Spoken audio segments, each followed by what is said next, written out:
Alhamdulillahi Rabbil Alamin.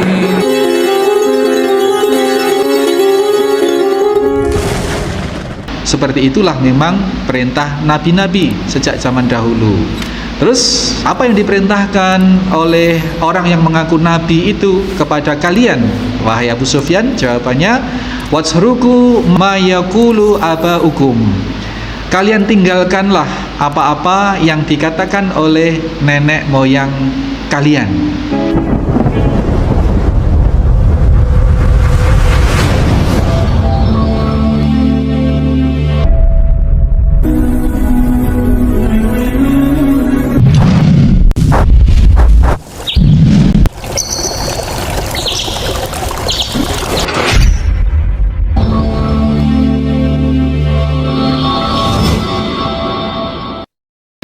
Bismillahirrahmanirrahim. Assalamualaikum warahmatullahi wabarakatuh. Innal hamdalillah nahmaduhu wa nasta'inuhu wa nastaghfiruh wa na'udzu billahi min sururi anfusina wa min sayyiati a'malina. May yahdihillahu fala mudhillalah wa may yudlil fala hadiyalah. Asyhadu an la ilaha illallah wahdahu la syarikalah. Asyhadu anna Muhammadan abduhu wa rasuluhu la nabiyya ba'dah. Allahumma salli wa sallim wa barik ala Muhammadin wa ala alihi wa sahbihi wa mawalah. Qala Allah ta'ala, ya ayyuhalladzina amanu taqullaha haqqa tuqatih wa la tamutunna illa wa antum muslimun. Wa qala Allah ta'ala, ya ayyuhan nasu taqu rabbakumul ladzi khalaqakum min nafsin wahidah wa khalaqa minha zawjaha wa bassa minhuma rijalan katsiran wa nisaa'a wattaqullaha alladzi tasaaluna bihi wal arham innallaha kana 'alaikum raqiba. Ya ayyuhalladzina amanu taqullaha wa qulu qawlan sadida yuslih lakum a'malakum wa yaghfir lakum dzunubakum wa may yuti'illaha wa rasulahu faqad faza fawzan 'adzim. Fa innal astaqal hadits kitabullah ta'ala wa khairan hadi hadi Muhammad sallallahu alaihi wasallam wa sarral umur muhdatsatuha. Amma ba'du. Ma'asyiral muslimin, bapak-bapak, ibu-ibu, jamaah Masjid Al-Muslimun rahimani wa rahimakumullah. Kita senantiasa bersyukur kepada Allah Subhanahu wa taala telah Allah pelihara dalam situasi batin yang insyaallah stabil di dalam ketakwaan kepada Allah. Dengan salah satu indikasi kita masih mendatangi majelis ilmu ini yang kita awali dengan sholat maghrib berjamaah. Dilanjutkan kita berzikrullah, mengupas ayat-ayat Allah, firman-firman suci, dawuh-dawuhnya Kanjeng Nabi dalam rangka mengingat, mengagungkan Allah Subhanahu wa taala sambil kita menunggu sholat isya berjamaah. Wa yantidhurus sholatu ba'da sholat. Kita menunggu waktu sholat setelah sholat seperti ini. Fadzalikumur ribat, kata Nabi sallallahu alaihi wasallam. Mudah-mudahan kita memperoleh pahala ribat. Pahalanya seorang mujahid perang fisabilillah di bagian yang paling berbahaya, di bagian yang paling sara, dan insyaallah sesuai dengan kadar kesukaran, kesulitan, keikhlasan, maka insyaallah pahalanya paling besar di antara pahala jihad fisabilillah yang lain, insyaallah taala. Bapak Ibu sekalian, alhamdulillah kita sempat terjeda satu pekan karena satu dan lain hal.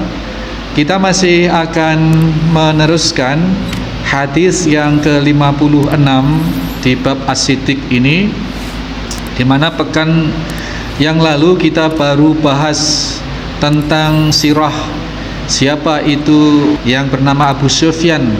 Ini kita telah kupas dalam pertemuan yang lalu dan kita sudah bacakan juga matan hadisnya. Berikut terjemahannya. Dan pada kesempatan kali ini kita akan lebih fokus pada fikul hadisnya, yaitu fikih atau ketentuan-ketentuan, faedah-faedah, pelajaran-pelajaran dari hadis yang cukup pendek ini. Kita tahu bahwa Nabi SAW termasuk keistimewaan beliau adalah jawami'ul kalim, yang diberi kemampuan berkata-kata singkat tetapi memiliki makna yang sedemikian luas. Nah, hadis ini cerita dari sahabat Abu Sufyan, di mana pertama beliau memusuhi Nabi SAW sampai pada perang-perang yang sangat fenomenal. Beliau masih menjadi musuh Nabi SAW, termasuk perang Uhud, di mana Nabi sampai beberapa giginya tanggal. Para sahabat terkemuka, Sayyidina Hamzah, paman Nabi yang sangat beliau cintai, meninggal dunia.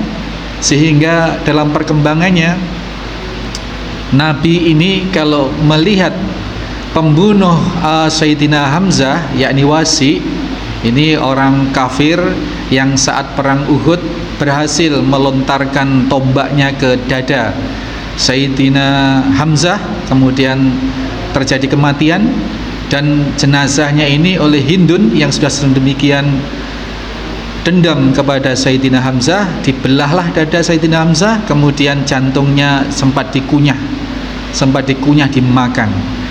Dan pada akhirnya Wasi, si pembunuh Sayyidina Hamzah ini, dikarunia hidayah oleh Allah Subhanahu wa taala, masuk Islam. Jadilah Wasi juga menjadi sahabat Nabi radhiyallahu an.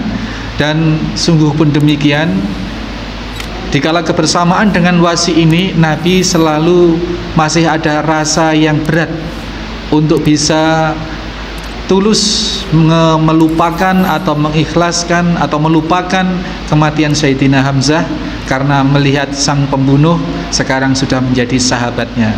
Sehingga tatapan beliau agak berbeda begitu kalau melihat Wasi radhiyallahu anhu.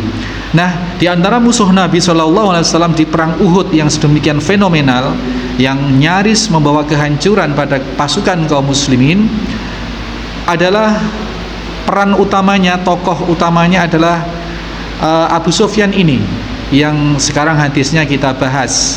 Yang pekan yang lalu sudah kita urai isinya, dan bahkan beliau menjadi salah satu mertua baginda Nabi SAW di hari tuanya, di usia yang sudah sekitar 72 tahun atau lebih ya. Itu sudah menjadi mu'alaf, kemudian menjadi pengikut Nabi, menjadi sahabat Nabi. Maka dalam hadis ini beliau diakomodir ceritanya, dan kita sebut dengan radhiyallahu anhu ta'ala.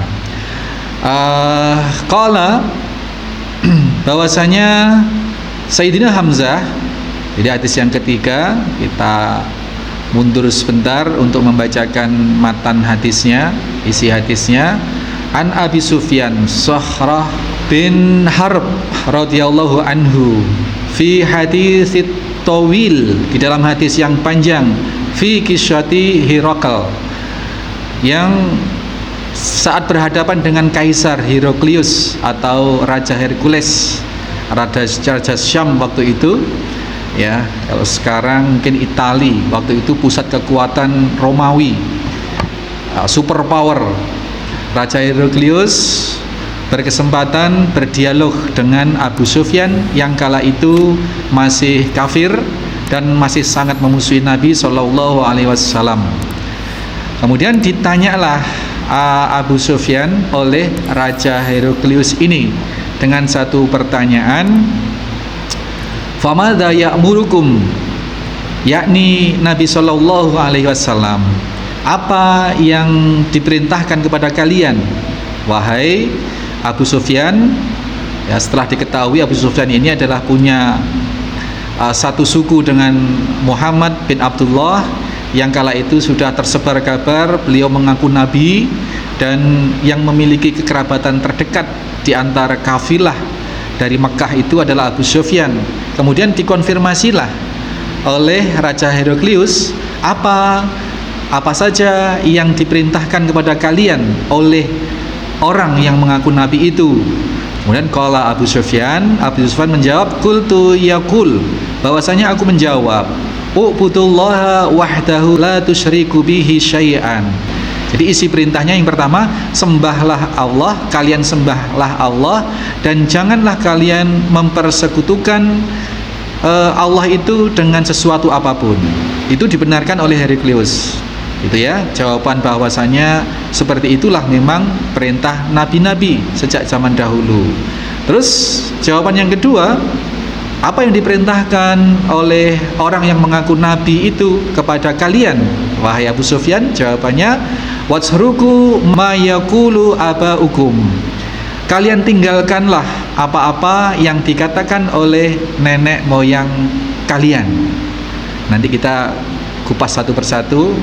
Kemudian yang ketiga, wa ya'muruna bis shalat, dan memerintahkan kepada kami untuk menunaikan salat.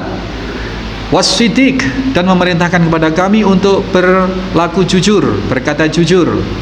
Kemudian wal afafi, dan memerintahkan kepada kami untuk menjaga marwah, menjaga kehormatan, senantiasa menjaga kehormatan diri. Kemudian yang terakhir adalah wasilah, dan memerintahkan kepada kami untuk senantiasa menyambung tali kekerabatan. Muttafaqun alaih. Ini disampaikan oleh Abu Sufyan menjawab pertanyaan Raja Heraklius di saat Abu Sufyan masih kafir.